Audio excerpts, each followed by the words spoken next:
Now, new vehicle sales dipped in August, representing a 4.9% decrease compared with August 2023. This after a year-on-year improvement in July had raised hopes that the several months of market decline had finally ended. Financial Mail's editor-at-large David Furlonger joins us now with more insights on not just the vehicle sales data, but for a broader look at the market as well. Thank you so much for your time and for joining us today, David. Have these latest numbers just poured cold water on a desired bottoming out of the pressure in that market? I don't think so. I think we've been so desperate to see an increase in the market that when we saw July showing a bit of an improvement, we were saying, thank goodness it's all over. We're on the upward level now. So it was inevitable we were not going to see a sort of an endless improvement, but there's also artificial reasons in there. If you look at the car market actually grew, and that's what we all want to see, the car market go up. The problem we had was that sales of bakkies were down 24%. And as you know, we're a bakkie market. And one of the reasons for that is that Toyota's going through a bit of a problem at the moment. It exports a lot of vehicles to Europe, and Europe is undergoing new regulations, emission regulations, drivetrain regulations.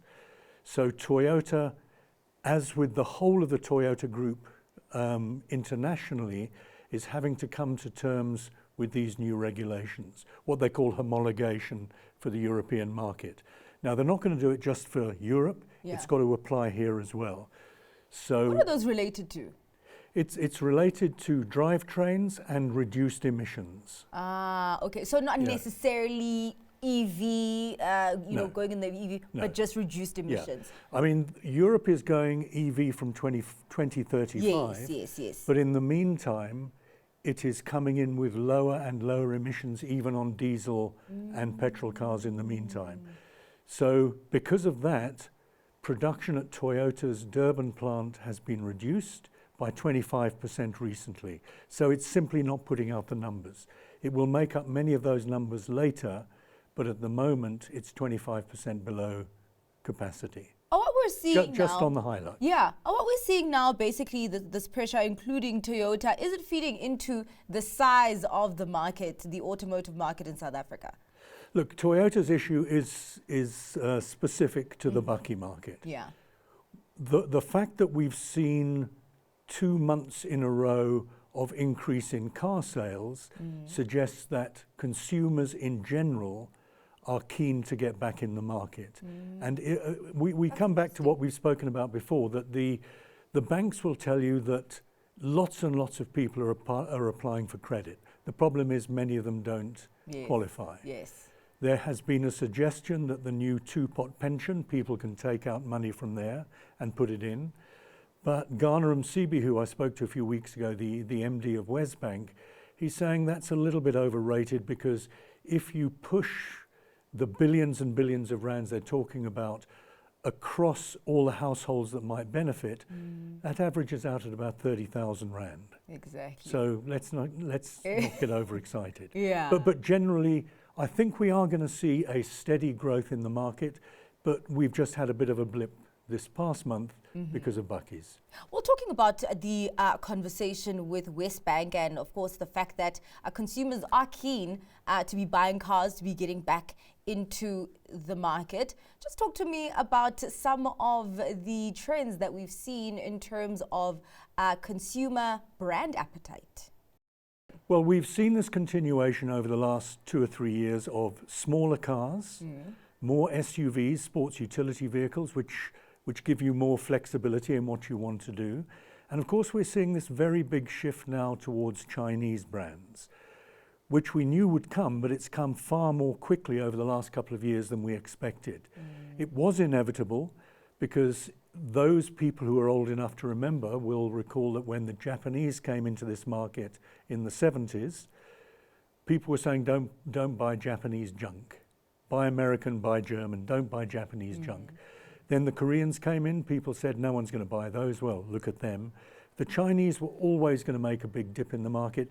It's a question now of how big they can get. And I'm sure that's a question that Bike is also asking itself as it plans to finally start this, production drive? Yeah, look, we spoke about that, I think it was last week, certainly very recently. Yeah. The leaders at the moment are Chery and, well, Great Wall Motors and Haval are doing very well.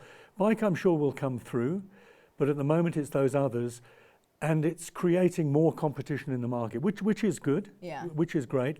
We still have to see how the Chinese brands deal long term with their after sales and their spare parts, but there's no reason to think that they're going to lose market share. All right, let's actually just shift to the export market. As you've spoken about domestic demand and the supply there, also linking it back to what we saw in vehicle sales. What does that look like right now? Pretty miserable at the moment. Again, the bakkies are the big losers over the last month or two. Toyota contributes to that with the same issues around Europe, because that's its main market. But generally, we're looking at, most of the markets, which are our main ones, which is Europe and the UK, they're all going through economic problems at the moment.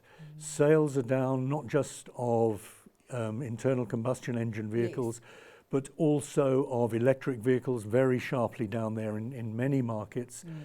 So what we're seeing overall is that NAMSA, Mike Mabasa and the others are saying that exports will pick up because the European economies are starting to pick up, but we just don't know when. All right. Well, thank you so much for your time and giving us insights into what the landscape for the automotive industry looks like at the moment, David. That was David Furlonger, Editor-at-Large for Financial Mail.